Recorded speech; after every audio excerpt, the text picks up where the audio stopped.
Today, we're exploring the key ideas from Meditations for Mortals by Oliver Burkeman. This is an independent educational overview, enriched with our own integrative analysis and actionable exercises. Think of it as a guided reflection to spark your own insights, not a replacement for reading the book itself.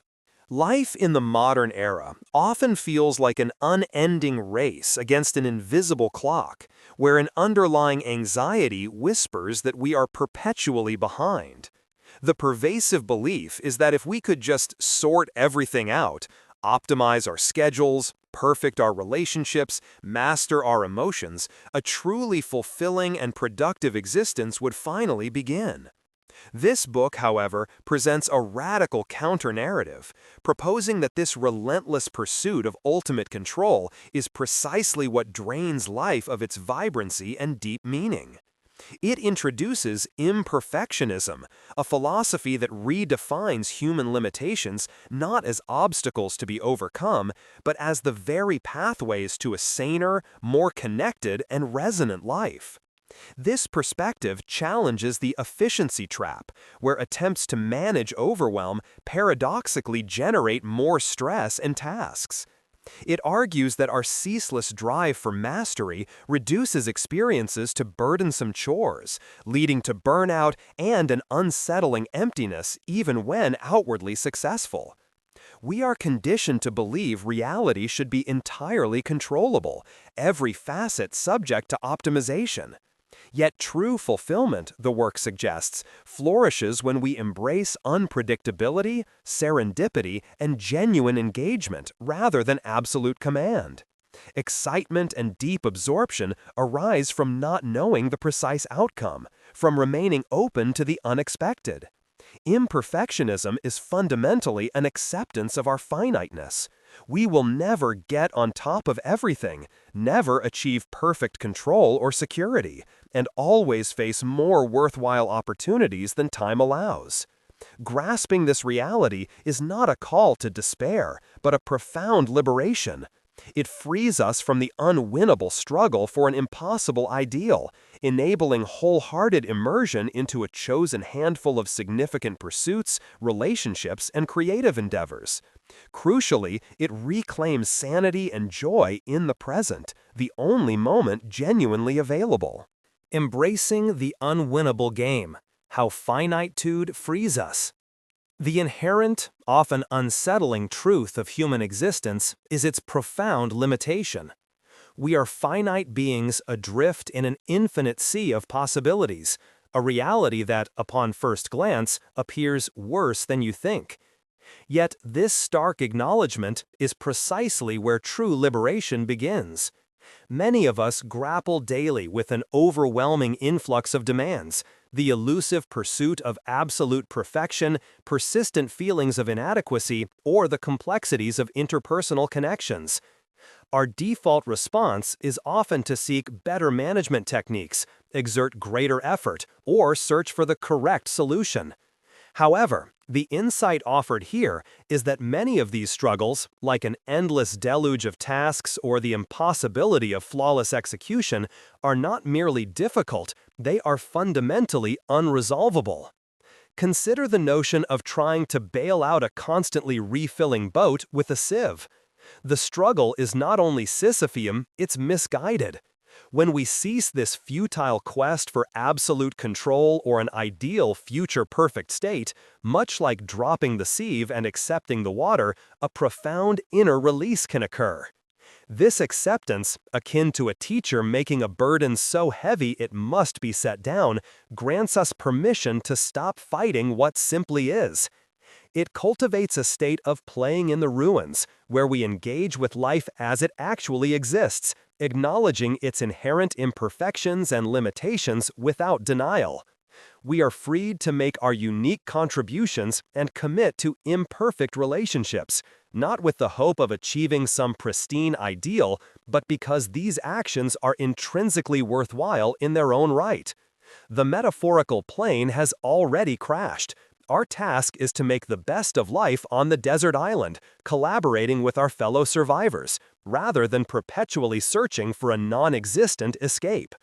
Our true liberation blossoms when we abandon the illusion that a perfect way out awaits us. This inherent state of thrownness, much like being placed in a vulnerable kayak on a vast river, requires moment-to-moment steering and graceful reaction. We often harbor a fantasy of being the captain of a super yacht, confidently controlling our destiny with elaborate systems and grand plans. Such schemes offer an illusion of absolute control, subtly delaying genuine engagement. Yet, to truly do one meaningful, good enough thing today, even imperfectly, demands surrendering this fantasy of certainty. It means accepting the kayak, with all its immediate challenges and lack of ultimate foresight. Ironically, this single act of faith, this commitment to immediate, imperfect action, is the only way to develop an authentic, emergent practice, valued for its own sake, rather than perpetually planning to transform. Such a perspective redefines how we approach the myriad choices that confront us. Life often presents daunting dilemmas, leading to paralysis when all available paths appear difficult or painful. However, genuine freedom isn't found in avoiding the difficult, but in willingly embracing the consequences of our choices. The belief that we must do something or cannot do another often stems from an unconscious unwillingness to accept the inherent price or trade-offs involved. Every decision carries consequences. Choosing one path inherently means foregoing others. Freedom, then, is the conscious act of weighing these trade-offs and selecting the ones we are prepared to pay. Many perceived obstacles or feared outcomes are often exaggerated, leading us into a bad faith where we feel trapped rather than confronting the dizzying responsibility of our own agency. Embracing this truth liberates us, shifting grudging obligation into a deliberate acceptance of cost for a desired outcome. This allows us to decline what we genuinely don't want or to purposefully engage in things we value, fully aware of the price. This acceptance also extends to our relationship with information and the wider world. The modern era bombards us with a deluge of data, far beyond what any individual can possibly process. The optimism that filters would solve information overload proved an efficiency trap. Improved discovery merely exposes us to an effectively limitless supply of seemingly critical content. We are not finding needles in a haystack, but navigating haystack-sized piles of needles. Attempts to consume information faster are futile against infinity, leading only to greater stress. Instead, we must perceive our backlog as a river flowing past, not a bucket to be emptied.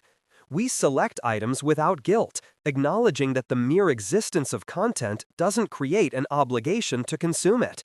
The true benefit of reading comes from how it subtly transforms our sensibility, not from specific facts retained. Consuming information, like any cherished experience, holds intrinsic value in the here and now, not solely for future edification.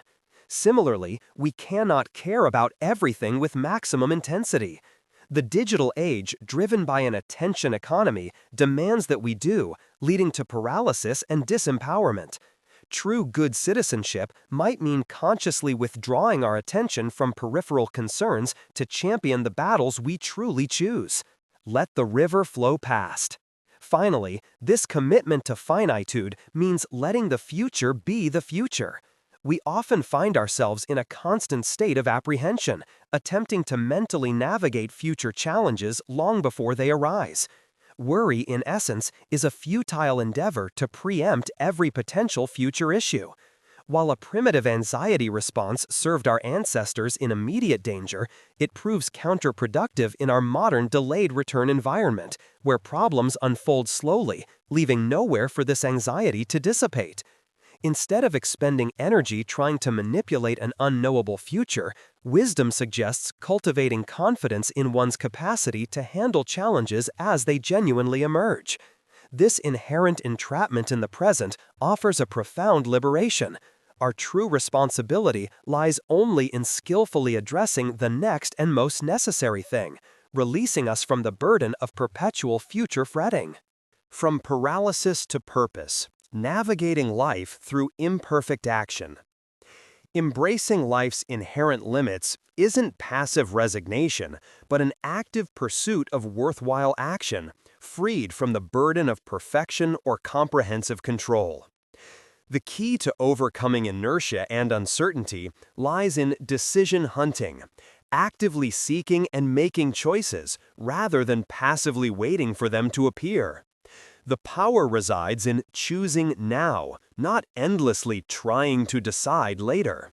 This immediate act of selection, whether it's for a project start or a difficult conversation, propels you forward, demanding no extra time.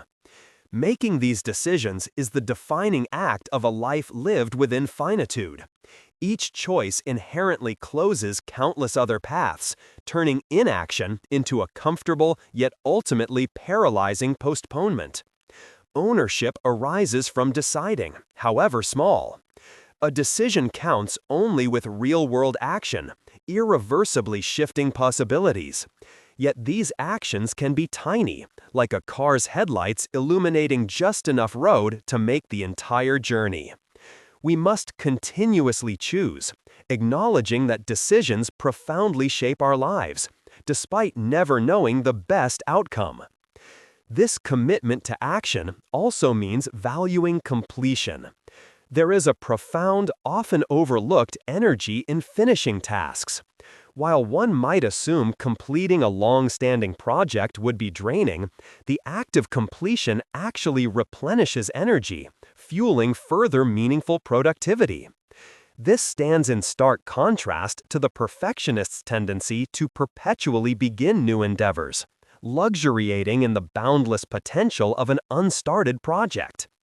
However, progress inevitably leads to the messy reality of execution, revealing flaws and requiring effort, a stage that often feels like a tedious grind, prompting the desire to abandon and start anew. The error lies in assuming a new endeavor will be free of these challenges. In reality, all worthwhile goals demand unglamorous efforts at various stages. Repeatedly starting without finishing fosters misery, a lack of valuable feedback, and an overwhelming feeling. The perceived drain of finishing is in fact a misconception. It is the leaving things unfinished that truly saps one's energy. The key is to redefine what constitutes finished, turning one's days into a continuous sequence of completing small deliverables, sending a difficult email, finalizing a small decision. Each small ending provides an immediate energy boost, moving work steadily forward and turning life from a struggle against the current into a harmonious flow. Action also requires looking for one's life task. There are moments where staying stuck feels as daunting as moving forward. This involves asking not what you want, but what life wants from you. This intuitive process can be guided by two key signposts. First, a true life task involves good difficulty, an effort that pushes against comfort and security, leading to personal enlargement rather than immediate happiness. Second, a life task is always something you can do, emerging directly from your current circumstances, skills, and resources. It's not an unattainable destiny, but a concrete, achievable next step that clarifies what reality is truly asking of you, moving beyond assumptions and offering a profound sense of agency. Many aspects of life are shaped by the things we actively avoid, often mistaking this for a mere lack of organization or will. This constant avoidance, driven by anxiety over potential problems, be it financial, health, or relational, paradoxically fosters a background discomfort that is anything but a comfort zone. To truly address these situations, one must metaphorically go to the shed. Instead of confronting these gnawing rats with force, we should befriend them. Befriending means acknowledging the situation as part of your reality, even if initially just by observing or visualizing it, without immediate pressure for strenuous action. This transforms anxious concerns into white sheep, docile elements of your life that can patiently await your attention. A powerful method for this is to determine the absolute minimum you are genuinely willing to do each day, as exemplified by a scientist's commitment to 15 minutes of work. This gentle strategy is a pragmatic and courageous path to acknowledge reality and create room for progress without constant internal conflict.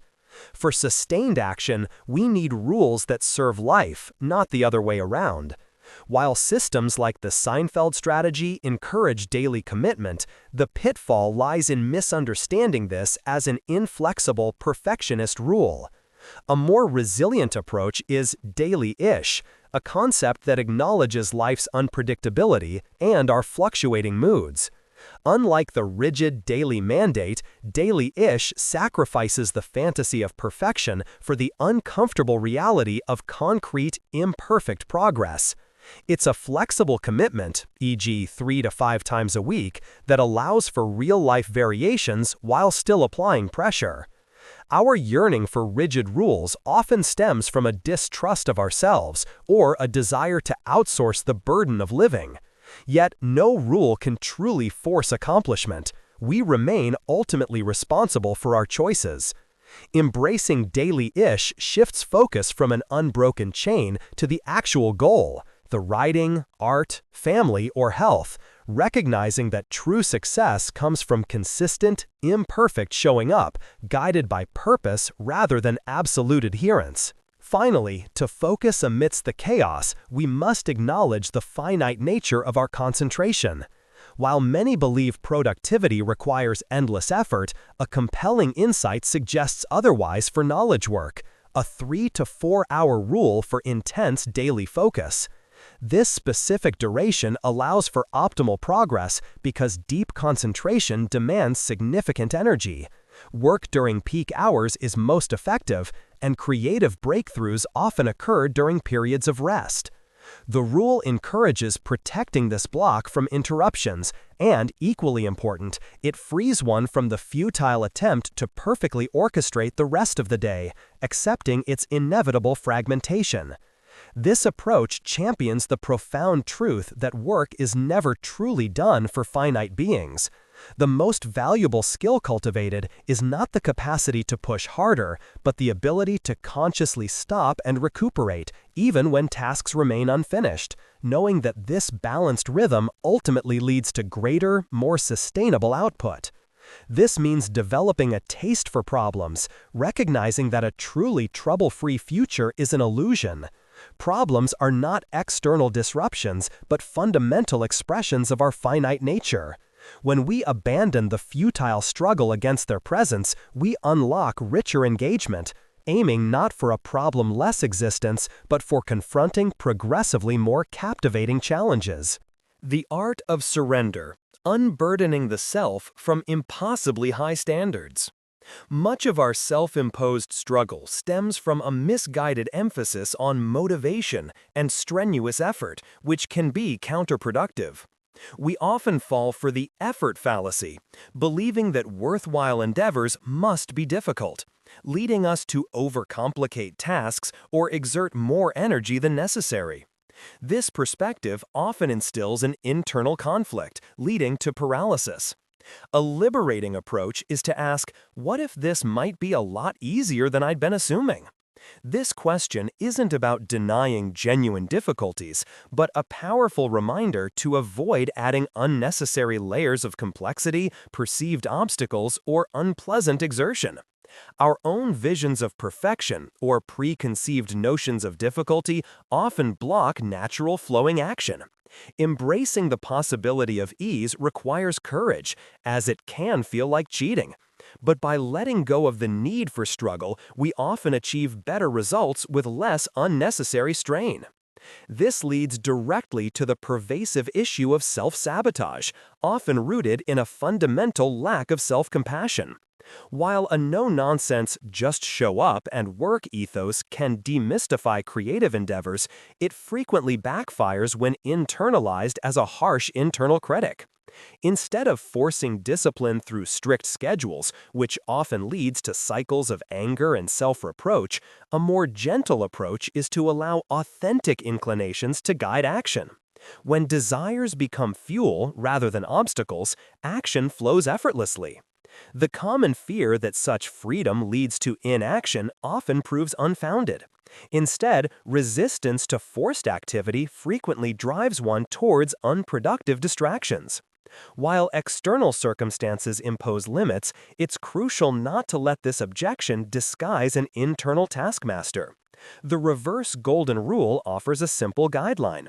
Never treat yourself with a punishing cruelty you would not inflict upon a friend. Such internal berating, often a vestige of past fears, is rarely a realistic assessment. Behind the relentless self-criticism, most people genuinely desire to fulfill commitments. Embracing one's true moods and desires is an act of courage, culminating in the profound question, how would you like to spend your time today? Many of us harbor a quiet conviction that we ought to transform into kinder, more generous individuals, whether through charitable giving or striving to be a better person. However, this pursuit is often misguided. Instead of attempting to conjure feelings we believe we lack, true generosity stems from recognizing the inherent warmth and tenderness already present within us.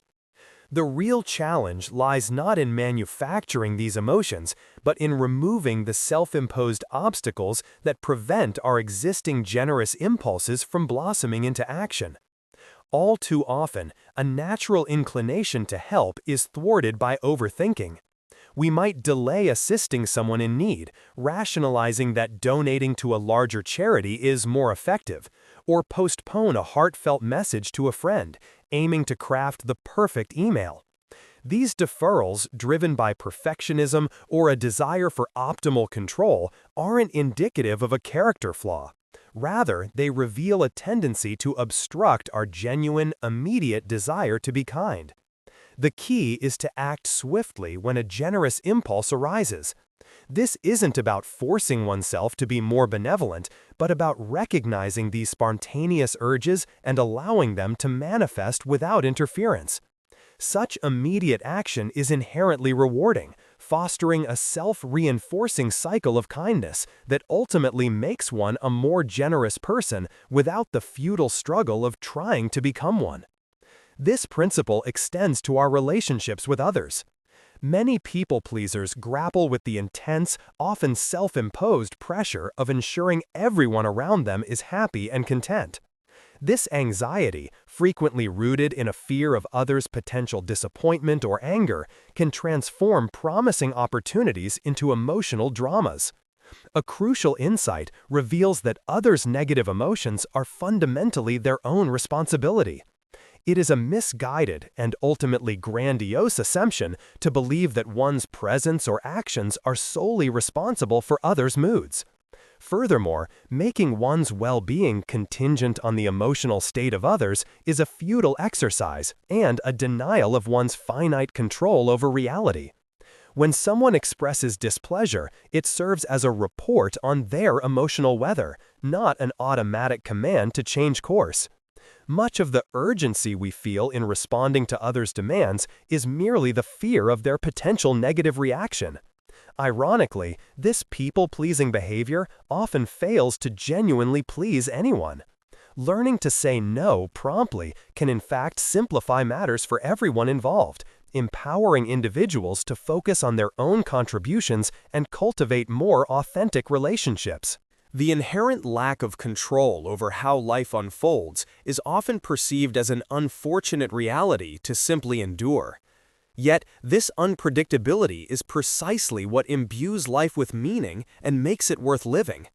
Many experiences, whether joyful or challenging, ultimately become either a good time or a good story.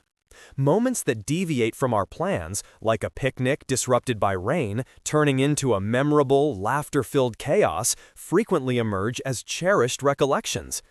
Genuine fulfillment, therefore, arises not from absolute command, but from a reciprocal relationship with the world, a dynamic interplay where we engage actively, yet accept that we cannot dictate the outcome. This vital balance requires life to be semi-controllable. We must assert ourselves, plan, and pursue ambitions, but the world's response remains gloriously unknown. The true value and depth of our experiences often hinge on this very unknowability, sometimes leading to outcomes far richer than our initial desires. In creative work, achieving superior results often requires deliberately setting aside concerns about quality. Instead, focusing intensely on producing a high volume of output can paradoxically lead to better ideas and outcomes. Many individuals approach work with an inner gatekeeper, a scrutinizing voice that assesses every nascent idea, allowing only those deemed sufficiently perfect to proceed. This constant self-censorship often results in paralysis. A pragmatic approach is to establish clear quantity goals. Rather than attempting to suppress the desire for control, redirect it. Focus on measurable output, not immediate perfection. Examples include writing a specific word count daily or generating a fixed number of ideas. This strategy effectively overrides perfectionism, which is often the brain's attempt to avoid perceived harm or embarrassment. By committing to quantity, you guarantee production, shifting from hoping for quality to knowing you'll create something tangible. Free writing offers a powerful application. By setting a timed goal and writing continuously without stopping or editing, one effectively fires the gatekeeper and jams the creative portcullis open. Finally, we often believe that managing our time effectively hinges on eliminating interruptions and distractions, but this perspective can be surprisingly counterproductive. Traditional productivity techniques often backfire, amplifying the negative perception of any deviation from our plan. The very act of labeling events as interruptions or distractions carries a subtle assumption of omniscience that we invariably know the optimal way for our time to unfold. In truth, events simply occur, and our categorization of them adds a mental overlay. Clinging too tightly to our preferences can transform life into an endless battle and close us off to unexpected beneficial developments. Our mind's natural tendency is often one of open awareness, bouncing gently, loosely focused, and receptive to new stimuli, a state associated with creativity. Intense, single-pointed focus is a cultivated skill, not our inherent baseline. Therefore, just as we misjudge external events, we often misinterpret our mind's natural movements as problematic. Paradoxically, a rigid commitment to eliminating all interruptions can pull us out of life. Instead of fighting these drop-ins, we can approach them more neutrally. Once our focus has been diverted, the most effective strategy is to fully engage with the new reality. Give the unexpected visitor or thought your complete attention, even if just to politely explain your current inability to address it immediately. This full engagement is more pleasant and often resolves the situation more quickly than attempting to multitask or resist. When we loosen our grip on our rigid plans, the world often catches us, allowing us to truly tumble into life. The resonant life. Showing up fully for an unfinished reality. The present moment, this tangible, imperfect reality, constitutes real life. The core of an imperfectionist perspective lies in understanding that our current existence, before all problems are solved or ideal futures realized, is profoundly significant. To view this period as merely preparation for a real life yet to come is to fall into provisional living, treating today as something to simply endure. This pattern often stems from a deep-seated dread of finitude, a subconscious belief that by always investing in the future, one might avoid the ultimate end. Yet true immersion in life isn't about abandoning ambitions, but rather about being fully present and engaged in the pursuit of those goals. It means allowing oneself to feel alive and absorbed now, rather than postponing such feelings until achievements are realized. While some benefit from greater deferred gratification, those prone to over-preparation often need to defer less. There's no virtue in perpetually accumulating uneaten marshmallows. At some point, to experience life's rewards, one must finally consume one. Recognizing this is it demands a fundamental shift. Operate from sanity, don't merely strive towards it. Sanity, a state of calm, focus, and connection, is often treated as a future goal, dependent on countless preparations. This striving, however, only reinforces its remoteness, entrenching anxiety by deferring peace of mind. Instead, cultivate this desired orientation now, acting from that identity immediately, rather than awaiting perfect circumstances. The striver endlessly clears the decks, a futile pursuit given life's incessant demands. The operator, conversely, pays herself first with time, dedicating present moments to core priorities, valuing immediate, brief efforts over hypothetical future hours. When exhausted, the operator prioritizes rest today, not deferred relaxation. This involves actively freeing time by renegotiating existing commitments, backing out or extending deadlines, rather than merely planning fewer new ones, and treating your to-do list as a menu, selecting what to accomplish instead of feeling obliged to complete everything. This approach, though initially awkward, yields a profound, bracing satisfaction, making challenges tractable and life invigorating. We frequently transform delightful experiences into sources of stress by attempting to hoard them, a common tendency to grasp at good things rather than simply allow them to unfold. Whether observing a spectacular landscape or savoring a special moment, a deep-seated urge arises to extend, maximize, or somehow secure these fleeting joys. This clenching prevents genuine appreciation, as an underlying agenda of collection or preservation supplants the simple act of living. Such efforts betray a denial of our own finitude. Good things are meant for living through, not for perpetual retention. Releasing this grip allows for a deeper, more present engagement with life, embracing even the poignant sadness at transience that enriches experience rather than detracts from it. True wisdom doesn't reside in completely figuring out life's complexities, but rather in accepting that we never fully will. Our common approach dictates that we must first meticulously understand a situation before daring to act, a process that often devolves into analysis paralysis. When this strategy fails, the inability to grasp what's happening can be deeply unsettling. Yet, what if this need for complete understanding is not only unnecessary, but an obstacle? Profound solace and the first stirrings of forward motion can emerge from not needing to fully wrap our minds around what's happening. Even in the face of immense loss, accepting that meaning might not be found and that life must be lived for its own sake can unlock unexpected peace and generosity. Our intellectual capacity is finite in the face of infinite reality. This limitation should not and need not prevent us from fully living.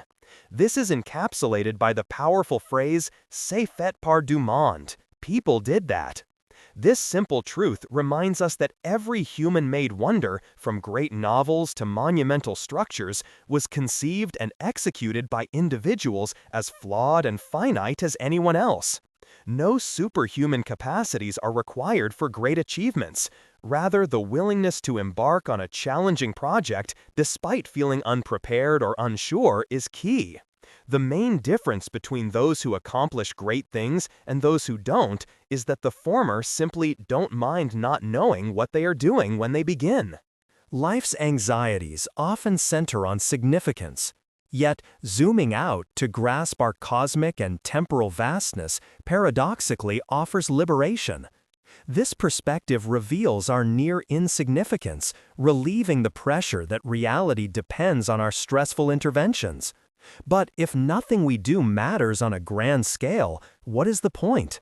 True meaning isn't found in universal lists of meaningful living, it's inherently self-discovered. We must challenge the grandiose standard that only extraordinary, far-reaching impact holds value. This pursuit often stems from discomfort with finiteness, leading us to undervalue the profound worth of local, transient acts, like quiet kindness or a deeply felt conversation. Our intuitive felt sense of what matters often holds more wisdom than complex calculation. A value system dismissing such inherent worth is flawed. Crucially, we are not separate entities, but expressions out of the world, inextricably connected. We inter-are. Our responsibility isn't to control the whole or justify our existence, but to fully embody the unique, momentary expression of the universe that we are. This shifts our focus. Instead of chasing impossible security or global conquest, we're invited to pour ourselves into tasks inherently enlivening and authentic to our present situation. The world's imperfections provide boundless opportunities for meaningful engagement. We are here, brief kayakers in the river of time, profoundly small, yet uniquely poised to participate. Integrative Analysis Implications. Showing up fully for an unfinished reality. The journey of embracing imperfectionism is inherently unending, challenging the ingrained human compulsion for definitive closure that many self-help approaches promise. Instead, this philosophy invites us to relax into reality's continuous, flowing nature. A profound liberation emerges from contemplating that some personal traits, such as procrastination or anxious reactions, might persist throughout life, and recognizing that we don't need to conquer them entirely to build a meaningful existence.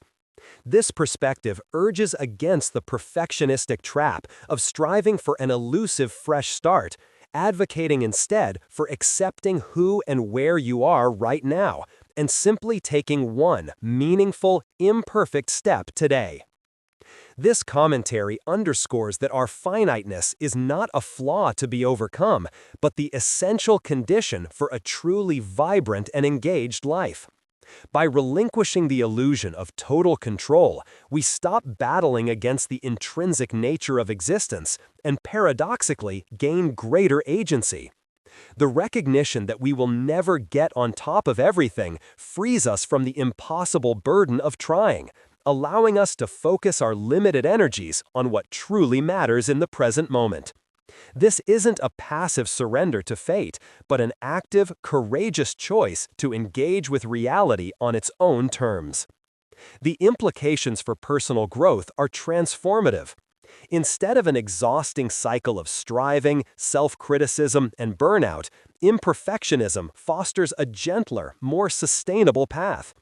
It encourages self-compassion, allowing us to make decisions, pursue goals, and connect with others from a place of authenticity rather than fear or performance anxiety.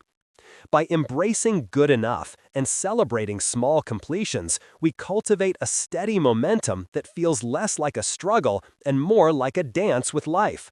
We learn to appreciate the scruffy beauty of an unpolished reality, finding genuine connection in shared vulnerability and the shared human experience of navigating an unpredictable world. Ultimately, this perspective culminates in a deeper, more resonant way of being. It invites us to stop hoarding life's fleeting moments, recognizing that their transience is precisely what imbues them with profound value. We are called to show up fully, to immerse ourselves in the present, taking action not from a desperate need to control outcomes, but from an inner sense of purpose and a willingness to simply participate in the ongoing unfolding of reality. While humans bear the poignant truths of mortality, choice, and lack of control, experiences a cat living purely in the present might avoid, the imperfectionist chooses to repeatedly relinquish the impossible burden of fighting these realities. This sustained release cultivates greater vigor, a more peaceful mind, increased openness to others, and the exhilaration of deeply savoring life's bracing authenticity. It's an invitation to live truly and fully in the unfinished masterpiece that is our own imperfect existence. Actionable Exercises. 1. Embrace your desert island reality. Life is inherently imperfect and often worse than you think, yet recognizing this can be incredibly freeing. Instead of fighting against unresolvable struggles or longing for a perfect escape, practice making the best of your current situation, right here, right now. For the next week, choose one area of your life where you feel stuck or overwhelmed by an endless stream of demands, e.g., finances, a cluttered space, a complex relationship. Instead of searching for the perfect solution or waiting for things to change, acknowledge the situation for exactly what it is. Mentally declare this your desert island. Your task isn't to get off the island, but to make it a more habitable, even joyful place from within. Identify one small, immediate improvement you can make, accepting its limitations, and focus on that single action. This isn't about giving up, but about channeling your energy into what's actually possible and meaningful today. Chapter 2. The Imperfect Done List and Kayak Moment. Stop waiting to become a perfectly efficient person or for grand plans to materialize. True progress comes from simply doing what matters, even for a few minutes, today, and celebrating those small wins. At the end of each day, create a done list. Instead of future obligations, list 3 to 5 things you actually completed, no matter how small or imperfect. Did you send that email? Water the plants? Read one page? Acknowledge these efforts as testaments to your inherent worth, not as proofs you need to earn. Then, identify one small, good enough thing you can do tomorrow that moves a meaningful project forward, even if it's just for 5 minutes. Don't plan a super yacht journey. Accept your kayak on the river of time and make that one paddle stroke. This consistent, imperfect action builds momentum and genuine accomplishment. 3. Befriend your shed rats with ease. We often carry gnawing rats of anxiety around avoided tasks or difficult situations, making them feel heavier than they are. Instead of battling these fears or forcing yourself into action, try befriending them with a gentler approach. Choose one task or problem you've been consistently avoiding. Instead of pushing yourself to just do it, try this. 1. Acknowledge the rat.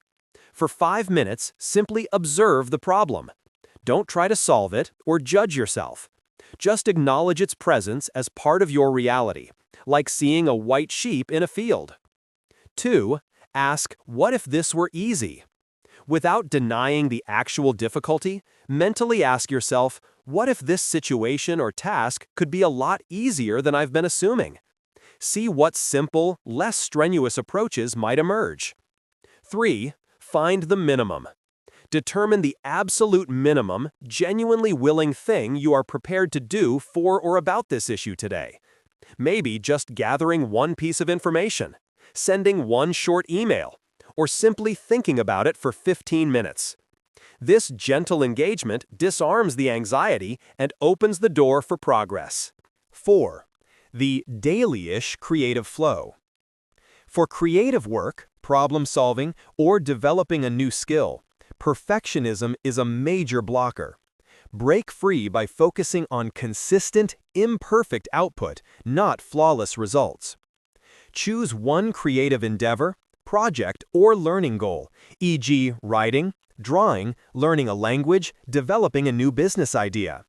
Instead of aiming for perfect daily execution, commit to a daily-ish practice, 3 to 5 times a week for a set duration, e.g., 30 minutes, or a specific quantity goal, e.g., 200 words, 5 new ideas, 1 drawing. During this time, silence your inner quality controller. The goal is simply to produce. If you're writing, free write without stopping or editing. If you're brainstorming, generate as many ideas as possible, no matter how bad. If you're learning, engage with the material without worrying about perfect retention. This consistent, quantity-focused effort will naturally lead to quality over time, bypassing the paralysis of seeking perfection from the start. 5. Cultivate your attention garden. In a world overflowing with information and demands for your care, you cannot possibly engage with everything. Trying to do so leads to paralysis and burnout.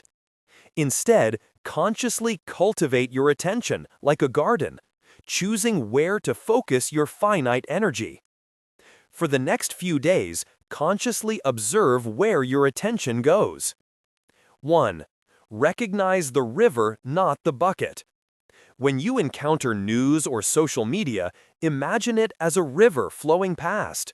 You don't need to drink from every eddy or empty the entire river. Select what genuinely interests or affects you locally and let the rest flow by without guilt. 2. Choose your causes.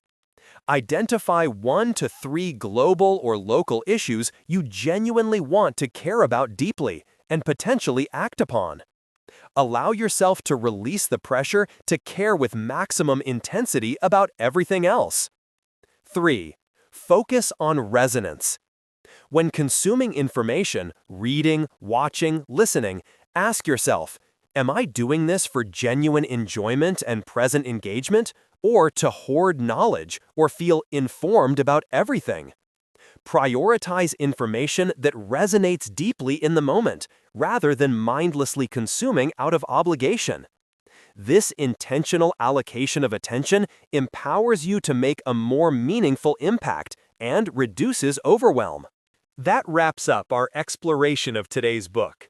If even one idea here gave you something to reflect on, give it a like so YouTube knows to share more with you. And if you'd like the next insight in your feed, hit subscribe. Remember, what you heard today is our independent interpretation, enriched with analysis and exercises. The full book has far more depth, so consider reading it to experience the author's work directly. Thanks for listening to DeftU Insights, where we turn great books into tools for growth.